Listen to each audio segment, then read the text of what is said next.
Purihin po ang Diyos na buhay. Mapagpalang gabi po sa bawat isa. At sabayan niyo po ako na magbasa ng salita ng Diyos sa King James Tagalog Version na makikita po sa John chapter 8 verse 1 hanggang verse 59 po. At sinasabi po dito sa verse 1, datapwat si Jesus ay napasa bundok ng mga olivo. Verse 2, at pagkaumaga ay nagbalik siya sa templo at ang buong bayan ay lumapit sa kanya. At siya'y naupo at sila'y tinuruan. Verse 3, at dinala sa kanya ng mga eskriba at ng mga pariseyo ang isang babaeng nahuli sa pangangalunya at nang mailagay siya sa gitna. Verse 4, ay sinabi nila sa kanya, Guro, nahuli ang babaeng ito sa kasalukuyan ng pangangalunya. Verse 5, sa kautusan nga ay ipinag-utos sa amin ni Moises na batuhin ang mga ganyan. Ano nga ang iyong sabi tungkol sa kanya? Verse 6, at ito'y kanilang sinabi, na siya'y sinusubok upang sa kanya'y may sumbong sila. Datapwat yumuko si Jesus at sumulat ng kanyang daliri sa lupa. Verse 7, datapwat na sila'y nangagpatuloy ng pagtatanong sa kanya ay umunat siya at sa kanila'y sinabi, ang walang kasalanan sa inyo ay siyang unang bumato sa kanya. Verse 8, at muli siyang yumuko at sumulat ng kanyang daliri sa lupa. Verse 9, at sila nang ito'y kanilang marinig ay nagsialis na isa-isa na nagpasimula sa katandan-tandaan hanggang sa kahuli-hulihan. At iniwang mag-isa si Jesus at ang babae sa kinaroroonan nito sa gitna. Verse 10, at umunat si Jesus at sa kanya'y sinabi, babae, saan sila nangaroon? Wala bagang taong humatol sa iyo? Verse 11, at sinabi niya, wala sinuman, Panginoon. At sinabi ni Jesus, ako man ay hindi rin hahatol sa iyo. Humayo ka ng iyong lakad. Mula ngayon huwag ka nang magkasala.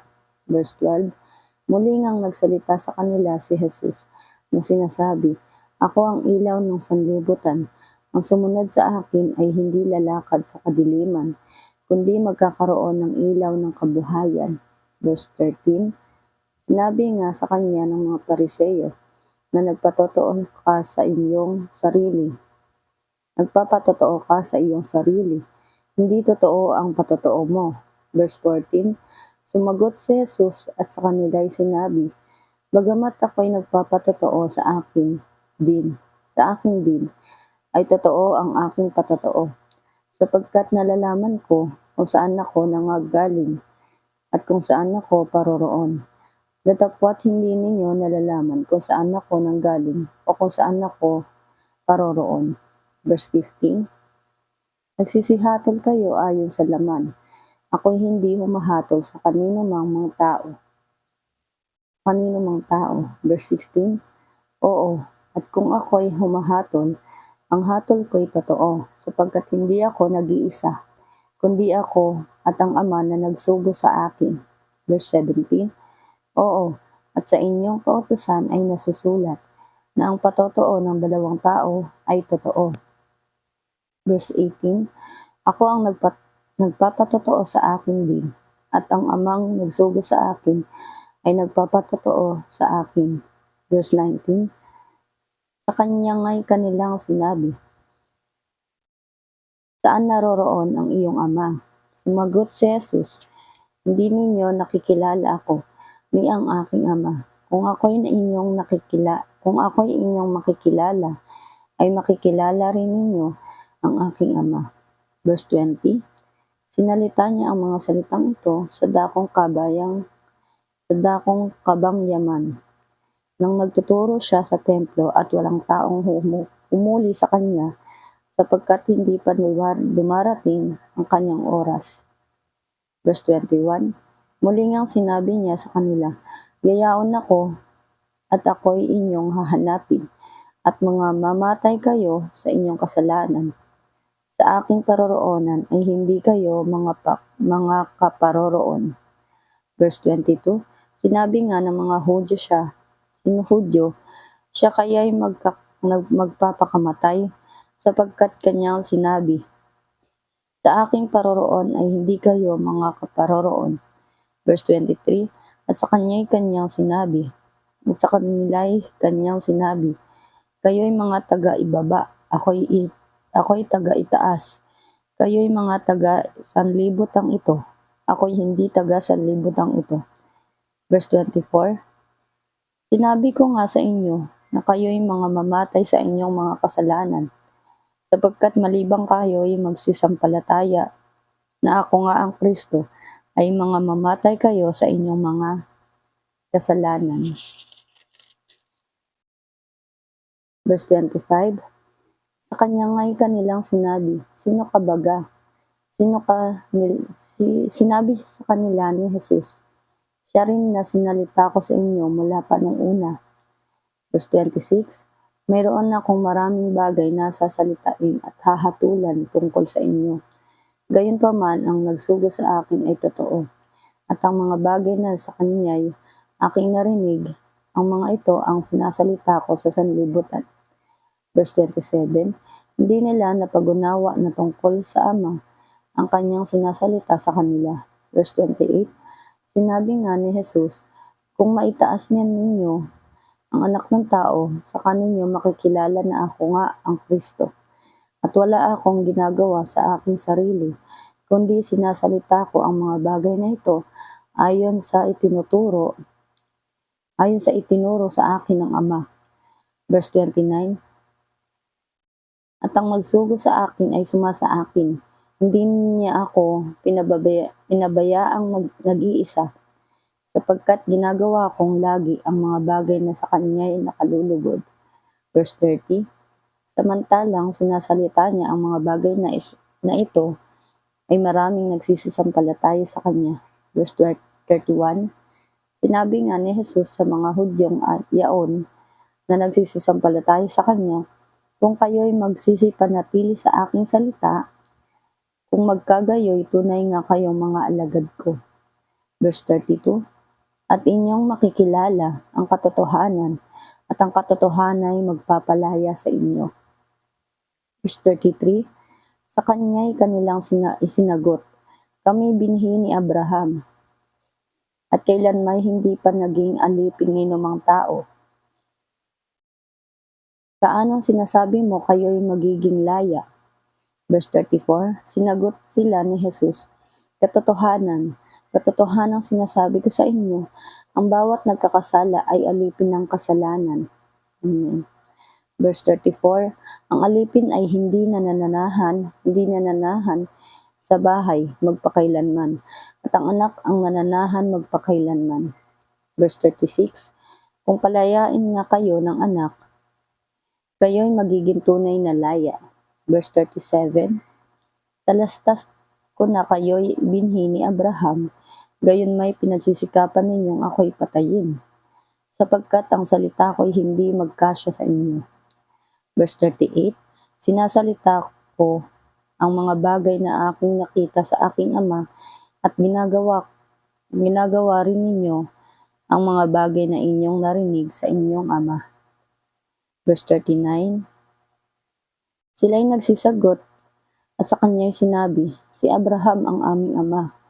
Sa kanila'y sinabi ni Jesus, kung kayo'y mga anak ni Abraham, ay gagawin ninyo ang mga gawa ni Abraham. Verse 40, datapwat kayo'y pinagsisikapan ninyo akong patayin, na taong sa inyo'y nagsaysay ng katotohanan na aking narinig sa Diyos, ito'y hindi ginawa ni Abraham.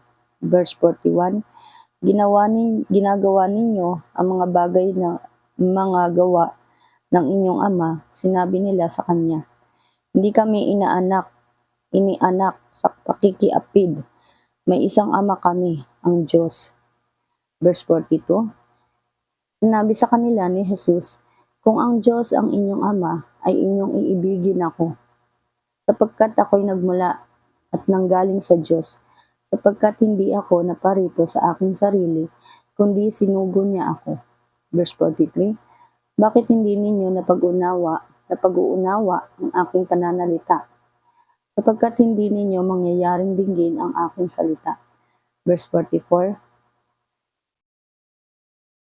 kayo'y sa inyong amang dyablo, at ang mga nais ng inyong ama, ang ibig ninyong gawin. Siya'y isang mamamatay tao, buhat pa nung una, at hindi na nanatili sa katotohanan, sapagkat walang katotohanan sa kanya. Pagka nagsasalita siya ng kasinungalingan, ay nagsasalita siya ng saganang kanya, sapagkat siya'y isang sinungaling at ama nito.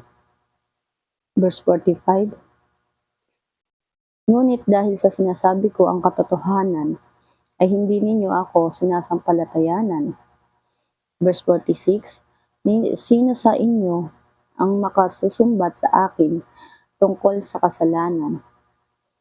Kung sinasabi ko ang katotohanan, bakit hindi ninyo ako sinasampalatayanan? Verse 47, ang sa Diyos ay nakikinig ng mga salita ng Diyos. Dahil dito'y hindi ninyo dinirinig, sapagkat kayo hindi sa Diyos. Verse 48, nagsisagot ang mga Hudyo at sa kanya'y sinabi, hindi baga magaling ang aming pagkasabi na ikaw ay isang Samaritano at mayroon kang demonyo? Verse 49,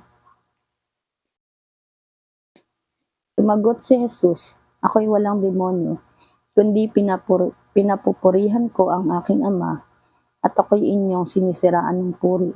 Verse 50, ngunit hindi ko hinahanap ang aking sariling kaluwalhatian. May isang humahanap at humahatol. Verse 51, katotohanang sinasabi ko sa inyo, kung ang sino man ay tutupad ng aking salita, ay hindi siya makakakita magpakailanman ng kamatayan. In verse 52, sinabi ng mga Hudyo sa kanya, ngayon nalalaman naming mayroon kang demonyo. Namatay si Abraham at ang mga propeta, at sinasabi mo kung ang sino man ay tutupad ng aking salita ay hindi niya matitikman magpakailanman ang kamatayan. Verse 53, dakila ka pa baga sa aming amang Abraham na namatay? At nangamatay ang mga propeta, sino ang ipinalalagay mo sa iyong sarili? Verse 54, sumagot si Jesus, kung niluluwalhati ko ang aking sarili, ang kaluwalhatian ko ay walang anuman. Ang aking amay siyang lumuluwalhati sa akin, na tungkol sa kanya'y sinasabi ninyo na siya'y inyong Diyos. Verse 55, at hindi ninyo siya pagkilala, ngunit nakikilala ko siya, at kung aking sasabihin na hindi ko siya nakikilala, ay ako'y matutulad sa inyo na sinungaling, datapwat nakikilala ko siya at tinutupad ko ang kanyang salita. Verse 56, nagalak ang inyong amang si Abraham na makita ang aking araw, at nakita niya at natuwa. Verse 57, sinabi nga sa kanya ng mga Hudyo, wala ka pang 50 taon at nakita mo si Abraham? In verse 58, sinabi sa kanila ni Jesus, katotohanang sinasabi ko sa inyo, bago ipinanganak si Abraham, ay ako nga. In last verse po, verse 59, sila nga'y nagsidampot ng mga bato upang ihagi sa kanya, datapwat nagtago si Jesus at lumabas sa templo. Ito po ang salita ng Diyos. Purihin ang Panginoon at salamat sa Panginoon, and God bless everyone.